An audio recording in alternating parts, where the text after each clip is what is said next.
प्रकाश चलकर देखेंगे लाइट है क्या। सबसे पहली चीज हम प्रकाश जानेंगे। प्रकाश एक प्रकार की हमारी ऊर्जा होती है। प्रकाश एक प्रकार की ऊर्जा होती है जो हमारी ज्ञान इंद्रियों को जगाती है तथा जिससे हम किसी भी वस्तु को देख पाते हैं। आप लोग बोलेंगे नहीं, सिर्फ आराम से सुनेंगे। प्रकाश एक प्रकार की ऊर्जा होती है जो हमारी ज्ञान इंद्रियों को जगाती है तथा जिससे हम कोई भी वस्तु देख पाते हैं। प्रकाशिक वस्तुएं दो तरह की होती हैं। प्रकाशिक वस्तुएं दो तरह की होती हैं, प्रदीप्त होती हैं प्रदीप्त वस्तुएं और अदीप्त वस्तुएं होती हैं। प्रदीप्त वस्तुएं और अदीप्त वस्तुएं। प्रदीप्त का मतलब आप लोग जानते हैं। प्रदीप्त वस्तुएं क्या होती हैं? वे वस्तुएं जो स्वतः प्रकाश को पैदा करें। प्रदीप्त वस्तुएं वे वस्तुएं होती हैं जो स्वतः प्रकाश को पैदा करती हैं, मतलब जिसमें से प्रकाश स्वयं निकलता हो। तो ऐसी कौन कौन सी चीजें हैं? जैसे सूर्य हो गए, जैसे सूर्य स्वतः जल के प्रकाश देते हैं। जैसे मोमबत्ती हो गया आपका, जैसे मोमबत्ती हो गया, बल्ब हो गया, ठीक है, दिया हो गया आदि। समझ गए? वे वस्तुएं जो स्वतः प्रकाश पैदा करती हैं या स्वतः प्रकाश उत्सर्जित करती हैं उसे हम प्रदीप्त वस्तुएं कहते हैं। और वे वस्तुएं जो दूसरे के प्रकाश से प्रकाशित होती हैं, दूसरे के प्रकाश के कारण जलती हैं या दिखाई देती हैं, उसे हम अदीप्त वस्तुएं कहते हैं। जैसे आपका चंद्रमा हो गया, पृथ्वी हो गई, लकड़ी हो गया, कुर्सी मेज हम आप आदि हो गए, ठीक ना। ये सभी चीजें जो दूसरे के प्रकाश के कारण दिखाई देती है। हमारे में खुद का प्रकाश नहीं होता है। हम भाई ये देखो सूर्य भगवान है, उनके कारण हम दिखाई दे रहे हैं इस समय ना। रात को बल्ब जलता है तो उसके कारण हम दिखाई देते हैं। तो हमारे में खुद का प्रकाश नहीं होता, दूसरे के प्रकाश से प्रकाशित होते हैं। अब हम समझेंगे प्रकाशिक माध्यम क्या है। अब ये सब बहुत छोटी चीजें आप सीख रहे हैं। प्रकाशिक माध्यम क्या है? प्रकाशिक माध्यम प्रकाश को जाने के लिए जिन माध्यम की आवश्यकता होती है। प्रकाशिक माध्यम समझ लें, प्रकाश को जाने के लिए या प्रकाश को गमन करने के लिए जिन मार्ग की आवश्यकता होती है उसे हम प्रकाशिक माध्यम कहते हैं। प्रकाश जिस माध्यम से जाता है हम उसे प्रकाशिक माध्यम कहते हैं। बात समझ गए? प्रकाश जिस माध्यम से होकर गुजरता है उसे हम प्रकाशिक माध्यम कहते हैं। प्रकाशिक माध्यम तीन तरह के होते हैं। पहला होता है पारदर्शक, पारदर्शक माध्यम। तो हम समझेंगे पारदर्शक माध्यम क्या है। दूसरा हमारा है पारभाषक, पारभाषक, आप लोग शांत रहें, पारभाषक माध्यम। और तीसरा हमारे पास है अपारदर्शक माध्यम, अपारदर्शक, पारदर्शक, ठीक है। पारदर्शक माध्यम में हम समझेंगे क्या, जिस पारदर्शक मतलब आर पार दिखाई देना, ठीक। ऐसा माध्यम जिस माध्यम से प्रकाश का अधिकांश भाग सीधा सीधा पार हो। ऐसा माध्यम जिसमें से प्रकाश का अधिकांश भाग सीधा सीधा पार हो जाए वो हमारा क्या कहलाता है? पारदर्शक माध्यम कहलाता है। जैसे हमारे आपके बीच में हवा है, हम आपको देख पा रहे हैं, मतलब इसमें से इस माध्यम से प्रकाश पूरा का पूरा पार हो जा रहा है। तो ये हवा कैसा माध्यम है? पारदर्शक। जैसे हमारा मोबाइल है, उसका कांच है, उसके आर पार हम देख पा रहे हैं, जो उसमें चित्र चलाते दिखाई दे रहा है। तो ये कांच क्या है? पारदर्शक। स्वच्छ पानी है एकदम, उसके अंदर हम कोई चीज रख देते हैं तो आप बाहर से देख पाते हैं, तो वो भी हमारा क्या है? पारदर्शक माध्यम। समझ गए ना? पारदर्शक माध्यम जिसमें से प्रकाश का अधिकांश भाग सीधा सीधा पार हो जाता है उसे हम पारदर्शक माध्यम कहते हैं। जैसे वायु, कांच, स्वच्छ जल आदि। इसके बाद आता है पारभाषक माध्यम। पारभाषक माध्यम क्या है? वह माध्यम जिसमें से प्रकाश का कुछ भाग या आंशिक भाग ही पार हो पाता है। बात नहीं करी। वह माध्यम जिसमें से प्रकाश का कुछ या आंशिक भाग ही पार हो पाता है उसे हम पारभाषक माध्यम कहते हैं। पार होने का आभास हो तो पारभाषक। जैसे पानी है, उसको गंदा कर दीजिए, फिर उसमें कोई वस्तु रखेंगे तो हल्का फुल्का दिखाई देगा। जैसे कांच है, साफ साफ दिखाई दे रहा था, उसे घिस के खराब कर देंगे तो क्या होगा?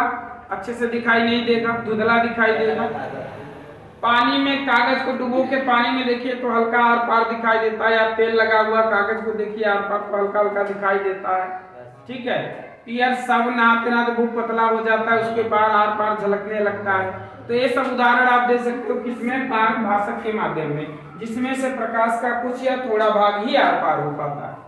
तीसरा आपका आता है अपारदर्शक माध्यम, जिस माध्यम से प्रकाश का बिल्कुल भी भाग पार नहीं हो, उसे हम अपारदर्शक। जैसे दीवार हो गया हमारा, ये बोर्ड हो गया हमारा, इसके आर पार हम नहीं देख पा रहे हैं ना, तो ये हमारा अपारदर्शक माध्यम में हो गया। ठीक है, अब अगला हम समझेंगे प्रकाशीय किरण पुंज क्या होता है। तो इतनी बात आप समझ गए होंगे, चलिए हम आगे देखते हैं प्रकाशीय किरण पुंज। स्क्रीनशॉट जिसको लेना होता है वो ले लेता है, बोलने की जरूरत नहीं। ठीक है, प्रकाशीय किरण पुंज।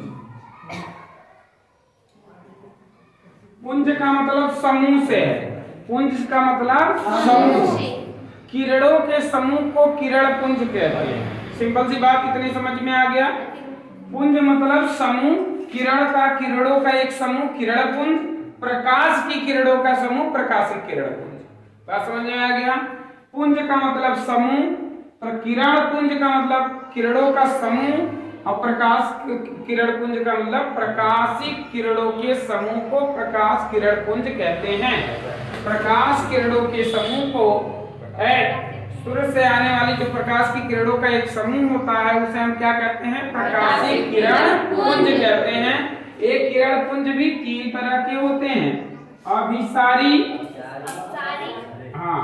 अभिसारी प्रकाश किरण पुंज, अपसारी प्रकाश किरण पुंज, अपसारी प्रकाश किरण पुंज, और तीसरा होता है समांतर, समांतर प्रकाश किरण। अभिसारी का मतलब हो गया ऐसी प्रकाश की किरणों का समूह, ऐसे प्रकाश के किरणों का समूह जो किसी एक ही बिंदु पर मिलती हुई प्रतीत हो। जब ढेर सारी प्रकाश की किरणें आए और एक ही बिंदु पर मिलती हुई क्या हो, प्रतीत होती हैं, तो इनको हम क्या कहते हैं, अभिसारी प्रकाश किरण पुंज कहते हैं। देखो किरणों का समूह है किरण पुंज। अभिसारी का मतलब हो गया जब बहुत सारी प्रकाश की किरण आए और एक ही बिंदु पर आके मिल जाए। ठीक ना, बार बार आप लोगों को बताता हूँ क्रिस का उदाहरण, क्रिस जो उसका रोहित मेहरा रहता है, पेन बनाए रहता है, अपना पेन रखता है, जब सूर्य की प्रकाश की किरणें पड़ती हैं कई जगह से टकरा के सारी किरणें आके कहाँ उसके पेन पे आके पड़ती है ना, फिर पेन में से किरण निकलती है और जाके पौधे पे पड़ती है, जो पौधा रहता है पौधे को जिंदा करता है। तो जो प्रकाश की किरण आके मिल रही है सभी प्रकाश की किरण क्या है, अभिसारी है, और जब वहां से निकलती हुई या फैलती हुई प्रतीत होंगी तो क्या होंगी, अपसारी। तो यही चीज कहेंगे जब प्रकाश की किरण एक बिंदु से निकलती हुई या फैलती हुई प्रतीत होती हैं तो इसे हम प्रकाश को क्या कहते हैं, अपसारी प्रकाश किरण पुंज कहते हैं। तीसरा आता है समांतर, जब प्रकाश की किरणें सीधी रेखाओं में चली जाती हैं तो ऐसे प्रकाश की किरणों के समूह को प्रकाश किरण पुंज कहते हैं। क्या कहें अंकित,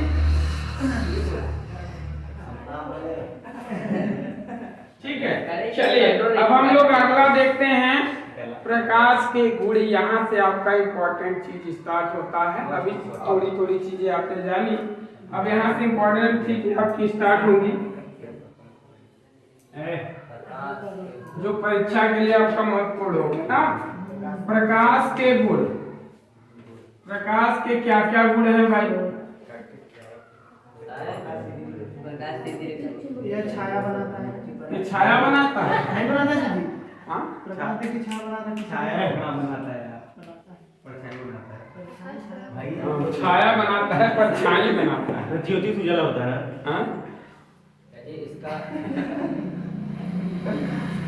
प्रकाश के गुण, पहला पॉइंट, यह सरल रेखा में गति करता है या सीधी रेखाओं में गमन करता है। प्रकाश एक सरल रेखा में गति करता है या सीधी रेखा में गति करता है।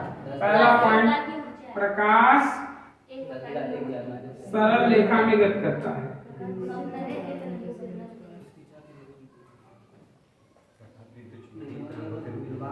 हाँ बिल्कुल सही, गति करता है।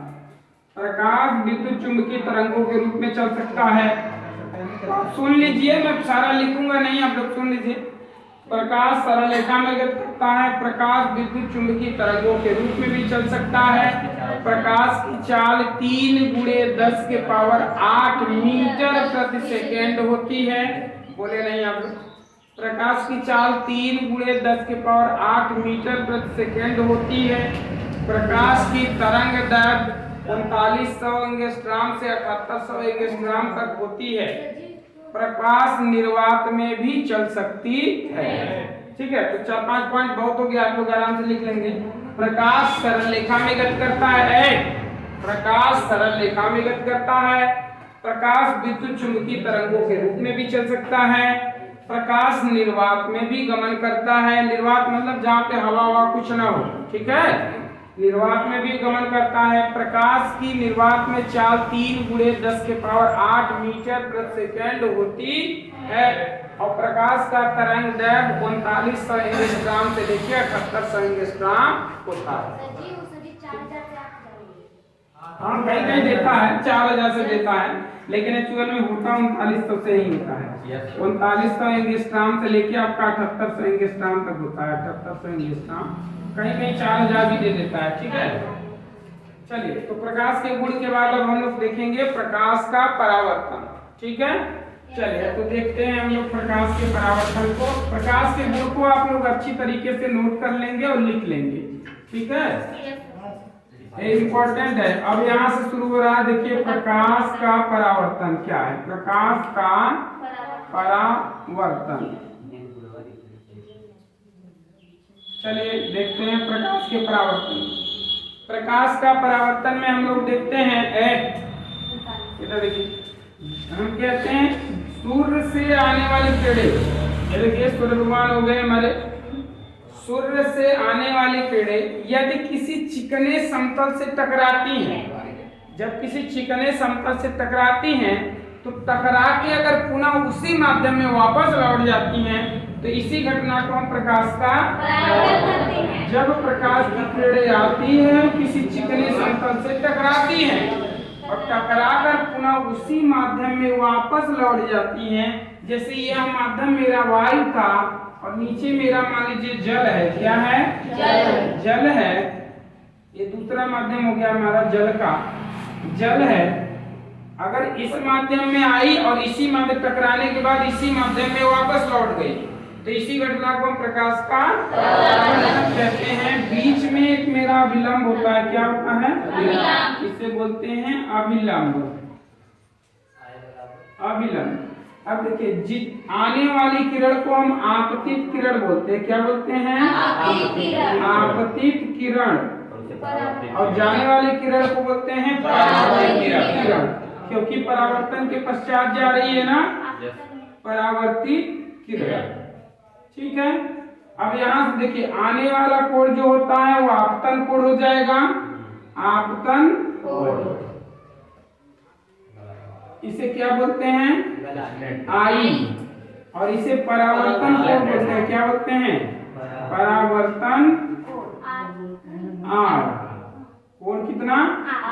तो आपने समझ लिया, जब प्रकाश की किरण किसी चिकने समतल से टकराती है और टकरा के पुनः उसी माध्यम में वापस लौट जाती है तो इस घटना को प्रकाश का परावर्तन कहते हैं। आने वाली किरण को आपतित किरण, टकरा के जाने वाली किरण को परावर्तित किरण कहते हैं। आने वाला कोण आपतन कोण और जाने वाला कोण परावर्तन कोण होता है। इसके बाद परावर्तन के नियम में हम दो देखते हैं, या अपवर्तन के नियम में भी दो देखेंगे। क्या कि आपतित किरण, परावर्तित किरण तथा अभिलंब तीनों एक ही तल में होते हैं। मतलब ऊपर है तो तीनों ऊपर, ये एक ही तल में होते हैं।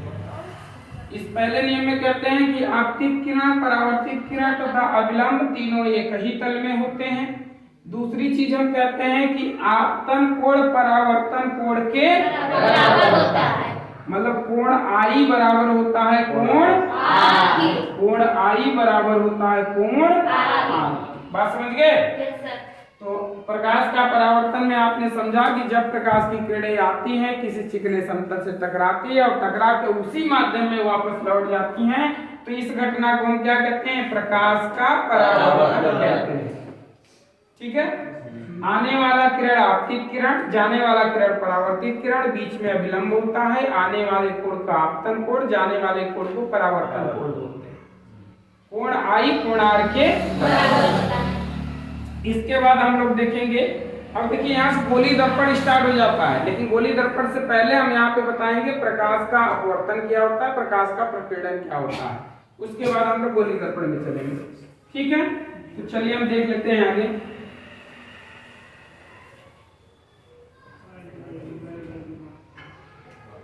क्या क्या चीज कुछ लिखाया भी गया था इसमें ना? क्या क्या लिखाया गया था बताना?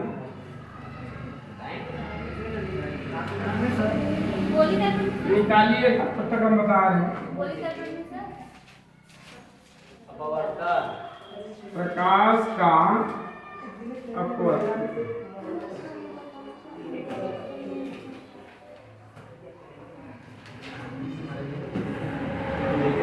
है, अब बात नहीं करिए।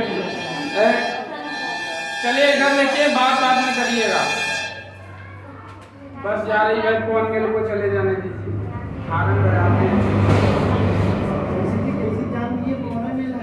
ऐसे वही जाती है और कौन सा जाएगा। देखिए अब यहाँ कहेंगे जब प्रकाश की किरणें किसी एक माध्यम, मान लीजिए मैं एक कांच रख रहा हूँ, क्या रख रहा हूँ?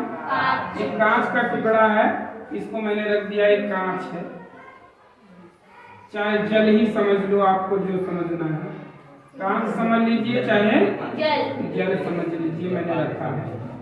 देखिए जब प्रकाश की किरणें, इधर देखिए भाई, जब प्रकाश की किरणें एक माध्यम से दूसरे माध्यम में जाती है, अब इस प्रकाश को जाना कैसे चाहिए था? सेम मान लीजिए, थोड़ा सा मैं इधर झुका दिया हो जाता, थोड़ा और खड़ा कर लेते हैं इसको। जब प्रकाश की किरणें एक माध्यम से किसी दूसरे माध्यम, ये माध्यम क्या है मेरा? वायु है। ये माध्यम मेरा क्या है? जल है। इसके नीचे फिर मेरा क्या है? वायु है। तो देखिए जब प्रकाश की किरणें एक माध्यम से दूसरे माध्यम में जाती है तो अपने मार्ग से विचलित हो जाती है। ज्यादा मस्ती सूझ रही है? ऊपर हो गया है क्या?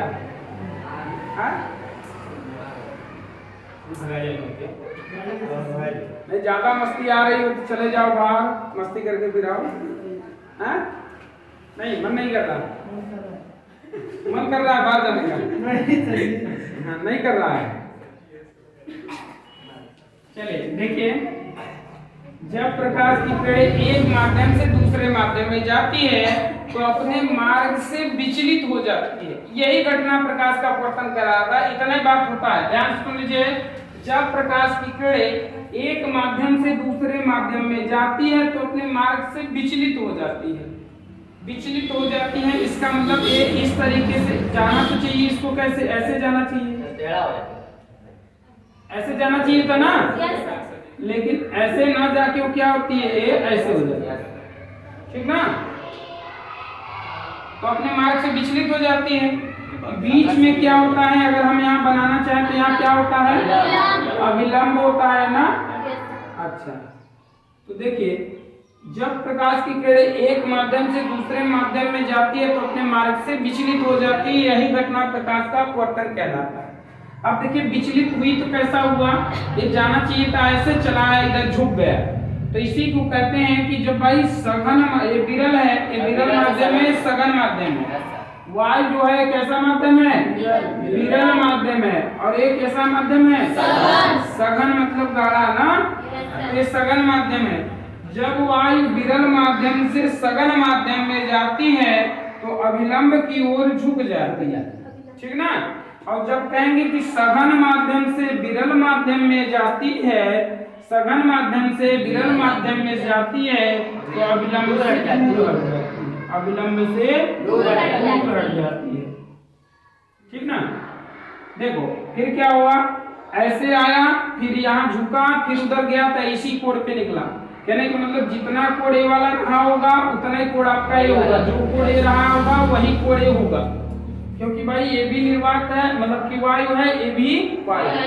बीच में एक दूसरा माध्यम आ गया था जल, जहां पे इसका क्या हुआ, मार्ग बदल गया, मार्ग बदल गया। मार्ग क्या था, जैसे विरल से सघन में गया, सघन से विरल में गया, तो विरल से सघन में गया तो अभिलंब की ओर झुका, और फिर सघन से विरल में गया तो अभिलंब से दूर हो गया। लेकिन प्रकाश का परावर्तन में आपने कहा कि जब प्रकाश की किरणें एक माध्यम से दूसरे माध्यम में जाती हैं तो अपने मार्ग से विचलित हो जाती है। यही घटना हमारा प्रकाश का अपवर्तन कहलाता है। इसमें एक स्नेल का नियम है, जो साइन आई बटे साइन आर बराबर क्या होता है, एक नियतांक के बराबर होता है, जो बहुत ही मोस्ट इंपॉर्टेंट है, बहुत बार पूछा गया है, स्नेल का नियम।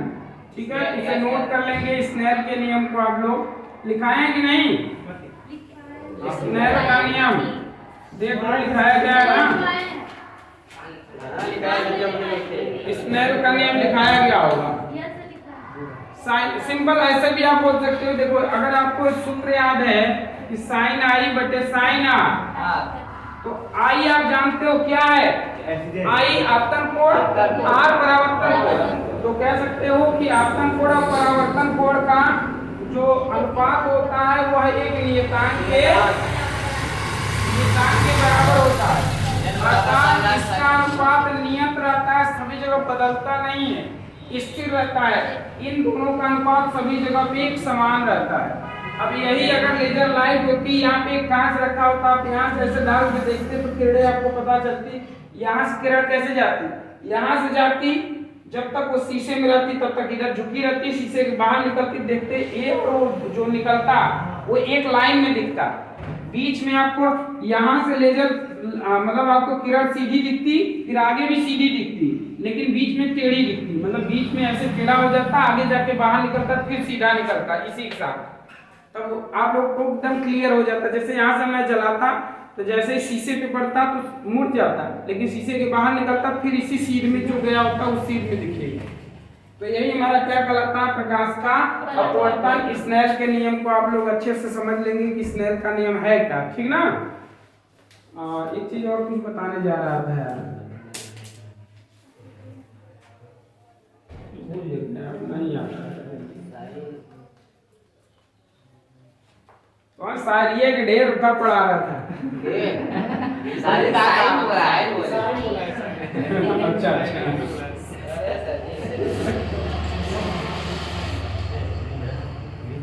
चलिए, हाँ अब बताइए कहाँ तक कराए हैं फिर।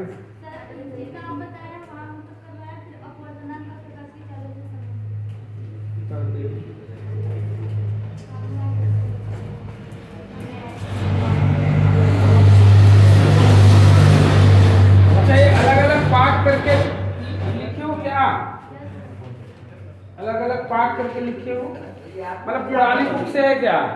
देखिए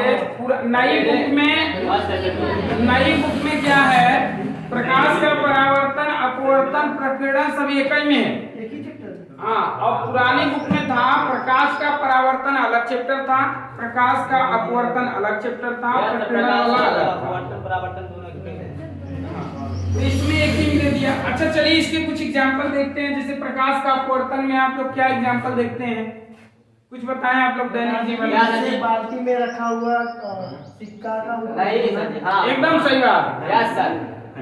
बाल्टी से भरी हुई पानी है, अगर उसमें हम सिक्का डालते हैं तो सिक्का बाहर से देखने पे हमें कुछ उठा हुआ दिखाई देता है। ये पानी में मछली है, उसको भी देखेंगे और अंदर देखो ऊपर दिखाई देता है। सही बात है। चलिए और स्विमिंग पूल मेरा स्विमिंग पूल अरे पानी कह दिए स्विमिंग पूल, एक ही चीज बताओ। और बताया जल्दी बताया।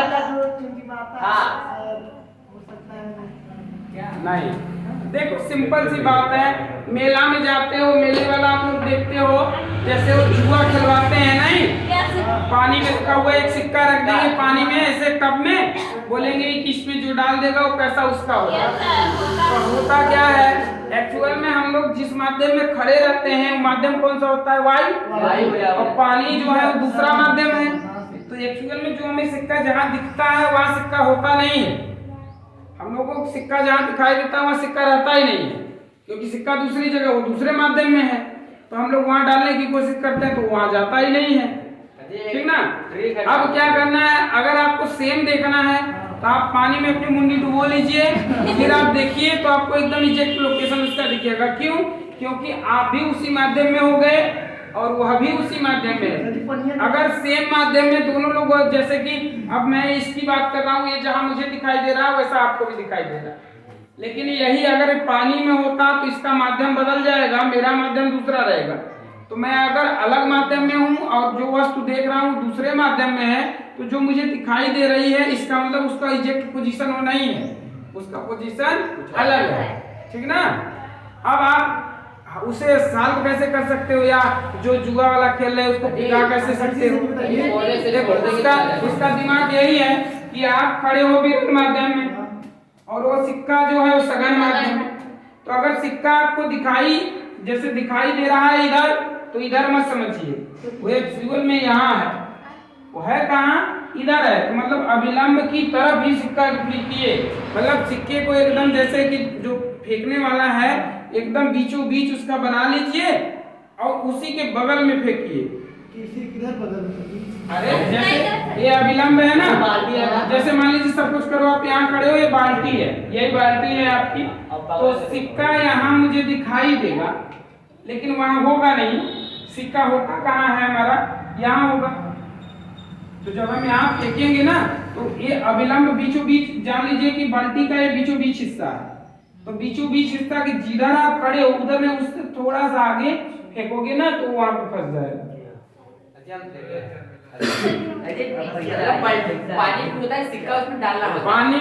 पानी में रखी सुई को भी उदाहरण दिया जाता है। जैसे पानी में कोई सुई डालते हैं तो सुई हमें उठी हुई प्रतीत होती है। तो सिंपल सा बात, आप सभी को एक ही बात में आप समझ गए कि एक माध्यम से दूसरे माध्यम में जाएगा तो अपने मार्ग से हो जाएगा। यही घटना हमारी क्या कहलाती है? अपवर्तन। अच्छा, प्रकीर्णन क्या होता है? प्रकीर्णन का मतलब फैलाव। जब प्रकाश की किरणें, जैसे हम एक टार्च है, छोटी सी टार्च हम जलाते हैं, लेकिन प्रकाश कितना करता है? ढेर तरह करता है। उसका क्या कारण है? प्रकाश का प्रकीर्णन ही है ना। यही जब वायु में हम लोग पढ़ते हैं तो विसरण कहते हैं ना, लेकिन यहाँ पे हम इसको क्या कहते हैं? प्रकीर्णन कहते हैं। जैसे अब हम क्या करते हैं, अंधेरा कमरा है, कोई अंधेरा कमरा है, उसको बंद कर दीजिए, उसमें से फिर एक छोटा सा छिद्र हो, उसमें से देखते हैं प्रकाश की किरणें जब अंदर आती हैं तो हमें ढेर सारे धूल के कण उड़ते हुए नजर आते हैं। तो वही धूल के कणों से क्या होता है, जैसे हमारे यहाँ सामने भी बहुत सारे असंख्य धूल के कण उड़ रहे हैं, ठीक है, तो दिखते नहीं है। तो वही जब हम कोई टॉर्च या लाइट जलाते हैं तो धूल के कणों पे पड़ते हैं और धूल के कण उन्हें क्या करते हैं? चारों तरफ फैला देते हैं, चारों तरफ फैला देते हैं। इसी तरीके से फैलते फैलते फैलते फैलते बहुत दूर तक प्रकाश करते हैं। एक दूसरे टकराते हैं, चारों दिशाओं में फैलते हैं, फिर टकराते हैं, फिर चारों दिशाओं में फैलते हैं। यही प्रक्रिया आगे तक चलती रहती है। लेकिन भी नहीं फैलता क्योंकि उसकी वेदन क्षमता इतनी ज्यादा होती है कि ये सबको चीर देती है, चीरते हुए निकल जाती है। इसकी छेदने की क्षमता बहुत ज्यादा होती है, वेदन क्षमता, ठीक है। चलिए प्रकाश का अपवर्तन समझ लीजिए। इसमें स्नेल का नियम वेरी मोस्ट इम्पोर्टेंट है जो आने वाला है आप लोगों के लिए। इसमें सबसे मैक्सिमम चांस यही आएगा, तो याद रख लेना। इतना जो ये चीज दिख रहा है इसी को आप तैयार कर लीजिएगा, ठीक है। चलिए